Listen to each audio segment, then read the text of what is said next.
नमस्कार, एमएच1 प्राइम में आपका स्वागत है। मैं हूं आपके साथ वरुण गोयल। चीन के साथ भारत का गतिरोध बरकरार है और चीन की जो कोशिशें हैं वो अब बौखलाहट में साफ तौर पर बदलती हुई नजर आ रही हैं। हमारे साथ डीएस ढिल्लों साहब, रक्षा मामलों के जानकार, जुड़ गए हैं। ढिल्लों साहब, बहुत बहुत स्वागत है आपका। हाँ जी, थैंक यू जी। ढिल्लों साहब, सबसे पहले अभी हम जो 2-4 दिन से देख रहे हैं, जो उनका मुखपत्र है ग्लोबल टाइम्स, वो कभी धमकी देता है, कभी प्रोपेगेंडा वीडियो डालता है, कभी वो कमांडिंग ऑफिसर के मारे जाने की बात को परोक्ष रूप से स्वीकार करता है। आपको लग क्या रहा है, बौखलाहट ज्यादा नहीं हो गई है? देखिए, चीन में और भारत में एक चीज का फर्क है। हमारे एक डेमोक्रेटिक सेटअप है। यहाँ सवाल पूछना जायज है, चाहे वो टीवी पे हो, चाहे अखबार में हो, चाहे सामने 1 to 1 हो। चाइना में ऐसा नहीं है। चाइना में सवाल नहीं पूछे जा सकते, ना ही वहाँ पे पब्लिक प्लेटफॉर्म जो खुले हैं इस तरह व्हाट्सएप, फेसबुक वगैरह अलाउड है। चाइना में अगर आप देखें तो ट्विटर को बहुत कम बंदों का एक्सेस है। हमारे जैसे बिल्कुल पब्लिक नहीं है जिसको कोई भी एक्सेस हो और अपना कोई भी व्यूज दे दो। चाइना में ये चीजें रिस्ट्रिक्टेड है, पहले भी थी, अभी भी है। तो वहां पे जो क्लैश हुआ, हमारी तरफ से जो फिगर्स हैं वो पब्लिक हो रहे हैं, चाहे वो थोड़ा बहुत डिले के कारण हो, क्योंकि डिले अक्सर होती है कि जब तक ऑफिशियल स्टेटमेंट नहीं आती है, नीचे यूनिटों से ऑफिशियल हेड काउंट नहीं होती है, तब तक वो उनको डिक्लेयर नहीं किया जाता, इसलिए थोड़ा डिले जरूर होता है। पर सच्चाई जो है वो सबके सामने आती है। दूसरी तरफ चाइना में है एक शासन जो है दूसरी तरह का है। वहां पीएलए है, पीपल्स लिबरेशन आर्मी है, जिसमें पार्टी की प्रेजेंस यूनिट लेवल तक होती है। तो जो पार्टी डिसाइड करती है वही चीज आउटसाइड जाती है। तो इसलिए चाइना की बौखलाहट तो नजर आ रही है। बौखलाहट उसकी बहुत सारे फ्रंट पे है।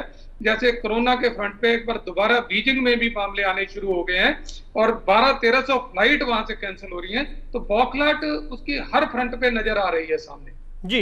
लेकिन ढिल्लों साहब, मेरा सवाल ये है यहाँ पर कि अभी हो क्या रहा है, वो ग्लोबल टाइम्स के जरिए प्रोपेगेंडा वीडियो डालता है, वो अपनी तैयारी दिखाने की कोशिश करता है। देखिए, अभी उसने एक तिब्बत का वीडियो डाला है, हमारी आर्मी की तैयारी देखिए। ये क्या मनोवैज्ञानिक दबाव बनाने की कोशिश है? जी हाँ, बिल्कुल। देखो, एक फिजिकल वॉर के साथ एक साइकोलॉजिकल वॉरफेयर भी चलाया जाता है।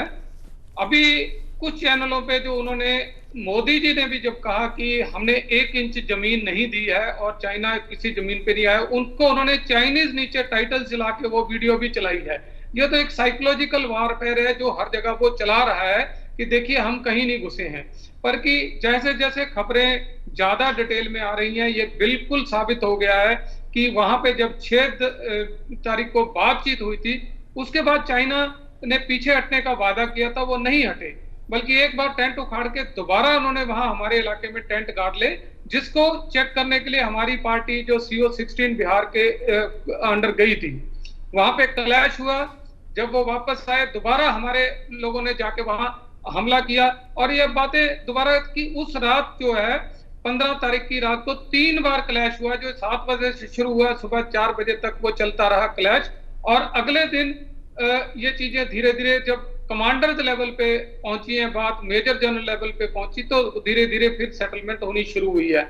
अब इस बौखलाहट को चाइना किसी तरह से भी कंट्रोल में करना चाहता है। कैजुअलिटीज का फिगर तो चाइना कभी नहीं बताएगा, ना ही उसने कोरोना की कैजुअलिटीज बताई है, ना ही उसने अभी जो है इसकी कैजुअलिटीज कभी भी बताई नहीं। लेकिन जो सर चीन को कैजुअलिटी हुई है, ये 1979 के वियतनाम वॉर के बाद ये जो कैजुअलिटी हुई है परोक्ष रूप से, चीन को प्रत्यक्ष रूप से जो हुई हैं, इसने कहीं ना कहीं वहां की पब्लिक को भी एक तरह से आक्रोशित कर दिया है कि सरकार नंबर नहीं बता रही है। बिल्कुल। ये देखिए, चाइना में खासकर जो चाइनीज बाहर बैठे हैं वो अपनी आवाज बुलंद कर रहे हैं, क्योंकि उनको मालूम है कि एक्चुअली चाइना से में क्या हालात हैं। और चाइना में जो उनको पॉपुलेशन कंट्रोल करने के बायर्स हैं, उसके कारण क्योंकि उनके एक ही सिबलिंग होता है चाइना में, दूसरा बच्चा जो नहीं है, इजाजत नहीं है। तो इसलिए जो जिनके भी जो वार्ड्स हैं वहां पे उनके सन्स या डॉटर्स जो भी हैं आर्मी में है, उनके ऊपर एक बहुत बड़ा प्रेशर है कि अगर इस तरह से चाइना किसी वॉर में जाएगा और इस तरह चाइना की कैजुअलिटीज होंगी, तो वो लोग बहुत घबराए हुए हैं और वो लोग सड़कों पे आना चाहते हैं। पर चाइनीज, जैसा कि हमें पता है कि वहां डंडे का राज चलता है और डेमोक्रेसी नाम मंत्र की है, तो उन लोगों को बाहर नहीं आने देगा। पर एक घबराहट जो चाइनीज ओरिजिन के लोगों में है, बहुत बुरी तरह देखी जा रही है और वो लोग अपनी भावनाओं को जहां भी समय मिलता है, चांस मिलता है, जो उनके जो कुछ लोग बाहर बैठे हैं उनके द्वारा व्यक्त करते हैं। जी ढिल्लों साहब, हो क्या रहा है कि जो सोशल मीडिया पे ग्लोबल टाइम्स जो प्रोपेगेंडा कर रहा है, हम देख रहे हैं भारत में तो उसका मजाक ही उड़ाया जा रहा है। उनके प्रोपेगेंडा, हालांकि वो कोशिश कर रहे हैं कि भारत को डराएं, लेकिन वाकई वो जिस तरह के वीडियो बना रहे हैं वो दिख रहा है कि उसके अंदर कितना बनावटीपन है। देखिए, चाइनीज सोचते हैं ये जो वीडियो वो बना रहे हैं कि ये एक और टिकटॉक टाइप का वीडियो है, जैसा कि वो अक्सर बनाते रहते हैं। चाइनीज ऐसे फनी वीडियोस बनाने में माहिर है और उनका ये शौक है। वो अपना शौक पूरा शायद वॉर फ्रंट पे भी करना चाहते हैं, पर उनको ये नहीं मालूम कि ये चीज बहुत सीरियस है। ये टिकटॉक नहीं है, एक्चुअल वॉर है।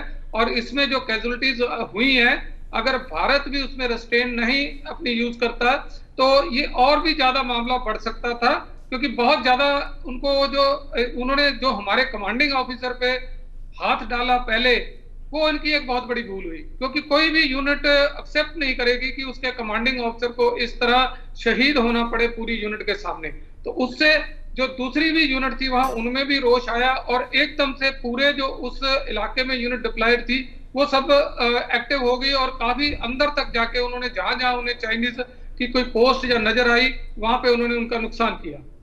जी एक चीज हम आपसे जानना चाहेंगे सर, क्या जो ओवरऑल अब सिचुएशन हम समझ रहे हैं 15-16 जून के बाद से लेकर अब तक, क्या चीन को उस रात ऐसे पलटवार की उम्मीद नहीं थी?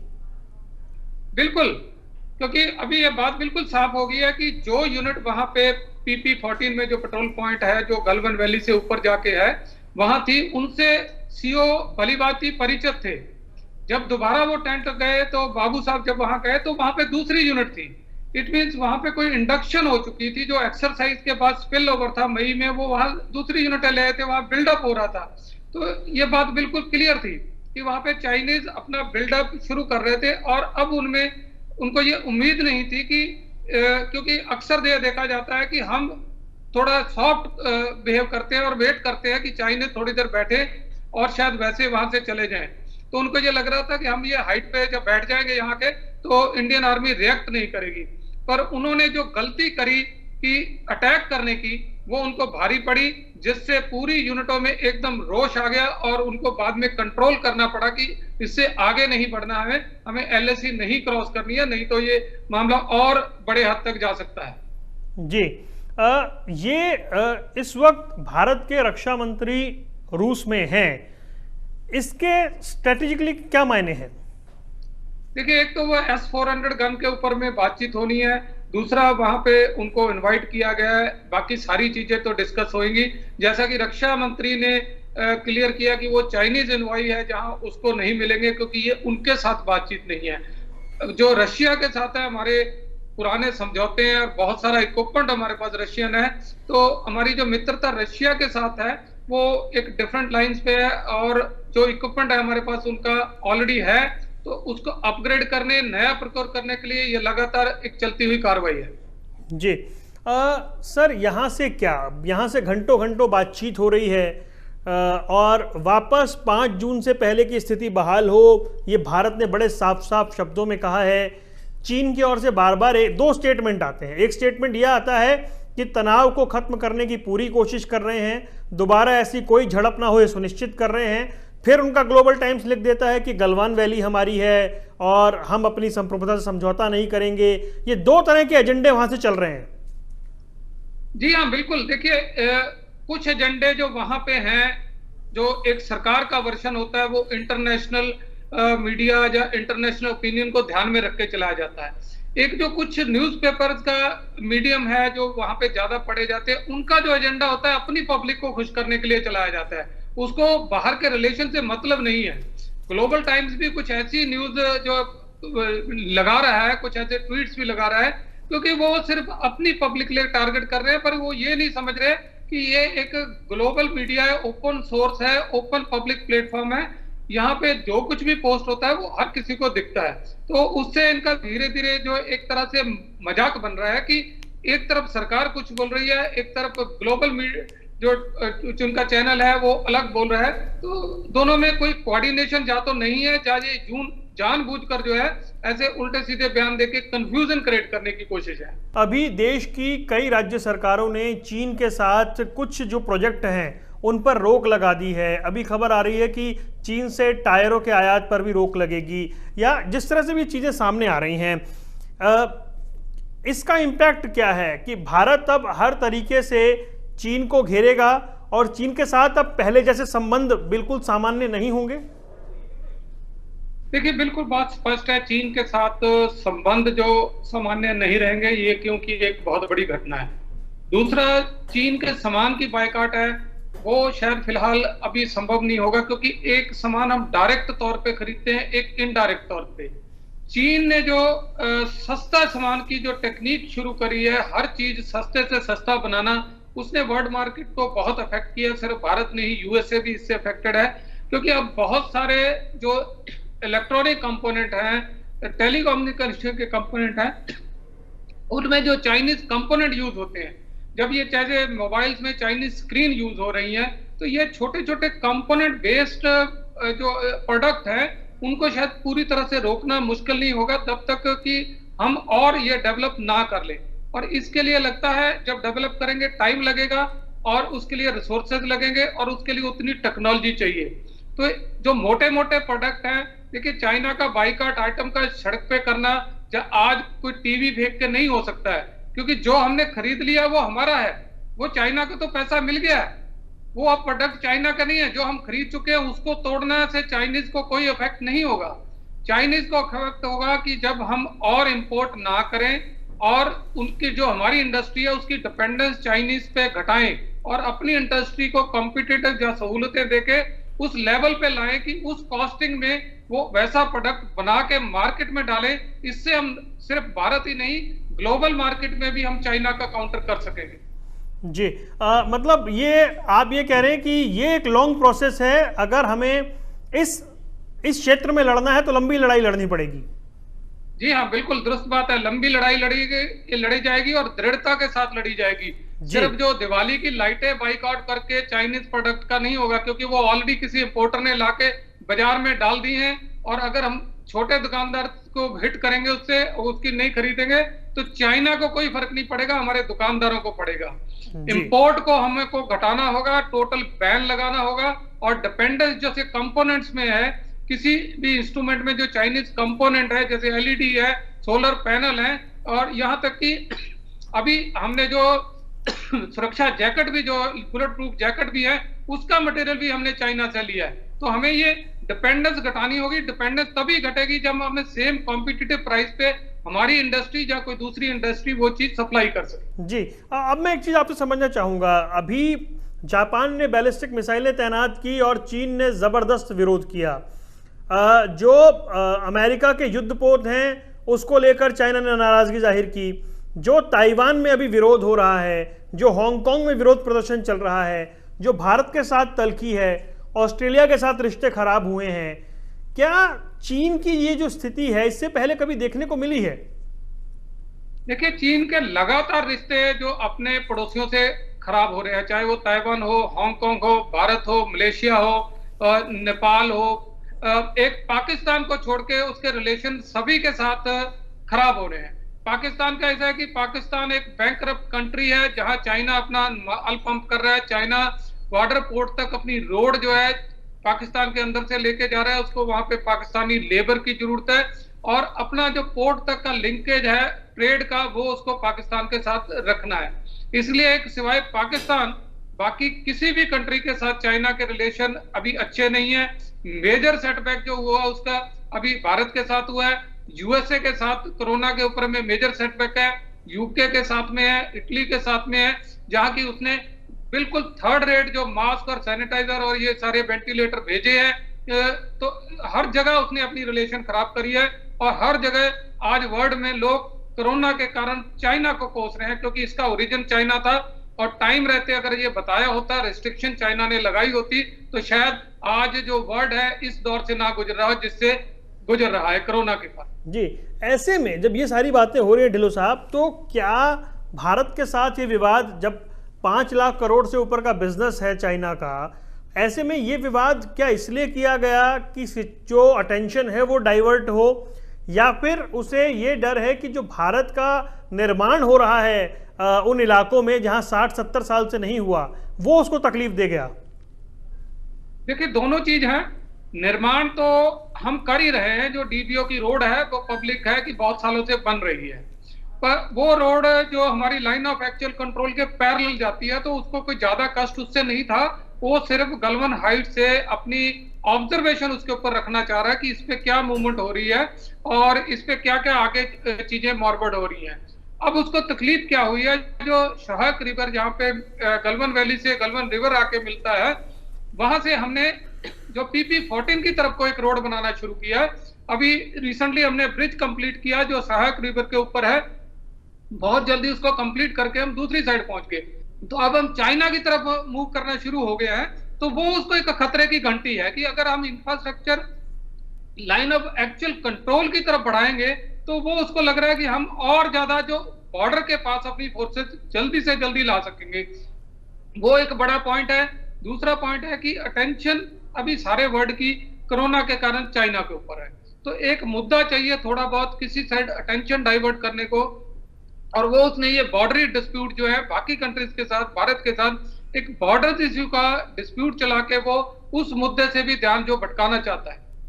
जी, यानी कि ये अभी स्थिति है और हमें इसको ये समझना होगा कि जो मौजूदा सिचुएशन है उसमें क्या चीन यहाँ से आगे चाहता क्या है। ढिल्लों साहब, ये सवाल भी है कि क्या चीन को लग रहा है कि अब जो हो गया उसके बाद इस विवाद को यहाँ रोका जाए? क्या चीन चाहता होगा कि विवाद आगे बढ़े? देखिए, पहली बात यह है कि चीन को आप कभी ट्रस्ट मत करिए।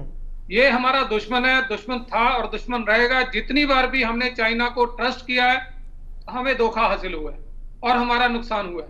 तो चाइना पे उसकी किसी स्टेटमेंट पे हम विश्वास नहीं करते हैं और करना भी नहीं चाहिए। इस बार भी जो हमारे सीओ साहब ने विश्वास किया कि वो चाइना के साथ बातचीत करके वापस आ जाएंगे, उन्होंने उसका फायदा उठाया। तो चाइना के साथ तो हमारे तनातनी रहेगी और विश्वास नहीं करना चाहिए। चाइना कोई भी स्टेटमेंट देता है उसको ठीक है डिप्लोमेटिक लेवल पे दीजिए, बातचीत करिए। बातचीत के रास्ते हमेशा खुले रहने चाहिए क्योंकि हल बातचीत से निकलता है। मिलिट्री एक्शन के बाद भी बातचीत करनी चाहिए पड़ती है, पर इसके लिए बातचीत तो चालू रखिए, पर ऑन ग्राउंड चाइना पे किसी बात का भरोसा मत करिए। उनके कोई भी कॉन्फिडेंस बिल्डर जो है वो कहते हैं कि हम इससे आगे नहीं आएंगे, उस पर भरोसा मत करिए। अपनी सर्वेलेंस पे भरोसा रखिए और टाइमली एक्शन लेते रहिए। अगर वो 1 इंच आगे बढ़ते हैं तो 1 इंच ही उसी टाइम उन्हें पीछे धकेलना पड़ेगा। जी, ये एक सवाल और सर आपसे, अंत में बस 1-2 सवाल और लेंगे। ये जो हम बात कर रहे हैं इन परिस्थितियों की कि जो कुछ वहाँ बॉर्डर पर हुआ है, उसके बाद जो दूसरा चैनल है कूटनीतिक स्तर पर बातचीत जो है वो भी जारी है। लेकिन जैसा आपने कहा कि चाइना पर भरोसा नहीं किया जा सकता, वो एक तरफ बातचीत करता है, दूसरी ओर उसकी साजिश चल रही होती है। ऐसे में भारत को कितना अलर्ट होना पड़ेगा? देखिए, भारत को एक चीज बिल्कुल समझ लेनी चाहिए कि कूटनीतिक बातचीत, डिप्लोमेटिक लेवल पे जो बातचीत है वो अलग चीज है, मिलिट्री सेक्शन अलग चीज है। मिलिट्री को जैसा कि अभी कहा गया पूरी छूट होनी चाहिए अपने हथियार यूज करने की, खासकर सेल्फ डिफेंस में। इसमें कोई कॉम्प्रोमाइज नहीं होना चाहिए। कोई ऐसी पॉलिसी नहीं होनी चाहिए ग्राउंड पे जिससे हमारे सोल्जर निहत्थे मारे जाएं। तो जो अख्तियार है लोकल कमांडर लेवल पे, डिव कमांडर लेवल पे, वो पूरी छूट होनी चाहिए कि हम जो भी चाइनीज एक्शन करे उसका तुरंत जवाब दें और उस चीज को तुरंत रोके जाएं। डिप्लोमेटिक लेवल पे बातचीत चलती रहे, पर ऑन ग्राउंड जो सेना को है फुल आप उनकी पावर दीजिए। हमारी सेना काफी कॉम्पिटेंट है, उसमें कोई कमी नहीं है। कमांडर बहुत कॉम्पिटेंट है। जूनियर लेवल पे कमांडर जो है, कंपनी कमांडर लेवल पे, प्लेटून कमांडर पे पूरे जोश भरे हैं और वो नहीं चाहते कि एक जगह भी उनको कहीं लेट डाउन होना पड़े, इस कारण कि हमारी पॉलिसी के कारण उनके हाथ बंधे हो। हमारी पॉलिसी कोई ऐसी ना हो जिससे एक राइफलमैन से लेके एक कोर कमांडर तक के हाथ कहीं बंधे ना हो। जी, अब एक आखिरी सवाल आपसे ढिल्लों साहब कि यहां से फ्यूचर क्या देख रहे हैं आप? देखिए, फ्यूचर अभी हमने अपनी तरफ से डिप्लॉयमेंट और बढ़ा दी है। चाइना की डिप्लॉयमेंट ऑलरेडी बढ़ी हुई है और चाइना अभी फर्दर डिप्लॉयमेंट और नहीं कर रहा है। वो थोड़ी कॉशियस अप्रोच पे है क्योंकि उसको एक बहुत बड़ा झटका लगा था जब हमने इतने संख्या में अंदर घुस के उनको मारा था। तो चाइना अभी इसको वेट एंड वॉच करेगा और किसी तरह एक सीज फायर जो टेम्पररी तौर पे डिप्लोमेटिक चैनल पे बातचीत पे मिलिट्री कमांडर की बातचीत पे वहीं पे नियंत्रण रेखा पे रहना चाहेगा, लाइन ऑफ एक्चुअल कंट्रोल पे, और उसकी कोशिश ये रहेगी कि वो जहां पे बैठे हैं वहीं पे बैठे रहे, उनको इससे पीछे ना जाना पड़े। आगे बढ़ने की तो अब चाइना बिल्कुल सोच भी नहीं सकता। जी, बहुत बहुत शुक्रिया ढिल्लो साहब, आपने विस्तार से चर्चा की और कुछ पॉइंट समझाए जो दर्शकों तक पहुंचे हैं। तो चाइना के साथ भी विवाद है, लेकिन भारत पूरी तरीके से दृढ़ प्रतिज्ञ है कि यहां से चाइना को कोई मौका नहीं देना है। फिलहाल इस खास पेशकश में इतना ही, दीजिए इजाजत, नमस्कार।